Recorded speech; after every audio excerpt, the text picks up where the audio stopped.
seraient apparus dans les années 50, les fameux tas de moules de la braderie lilloise, des images qui ont fait le tour du monde et le bonheur des restaurateurs. Je dirais en fait, une braderie sans tas de moules, c'est comme un gâteau d'anniversaire sans bougie. Donc il faut absolument que nous ayons nos tas de moules. C'est vraiment la belle image, voilà, qu'on retient avec ces foules de promeneurs, mais on a besoin de ces symboles.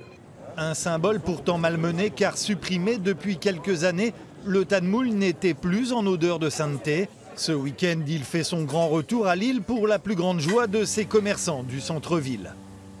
Ça fait venir du monde, c'est festif, c'est le côté festif aussi de la braderie, c'était le tas de moules qu'on a arrêté depuis des années et c'est très bien qu'on le remette en place. C'était la tradition, avant on faisait toujours un tas de moules et on nous avait dit de ne plus le faire, donc on ne le faisait plus. Et là cette année on nous autorise à le refaire, donc ouais c'est bien, ça refait la braderie comme on le connaît depuis longtemps. 5 tonnes de moules hollandaises commandées rien que pour cette brasserie. Un peu moins pour ce restaurant, mais des mollusques made in Mont-Saint-Michel. C'est autant de coquilles qui viendront grossir les fameuses pyramides de la braderie lilloise.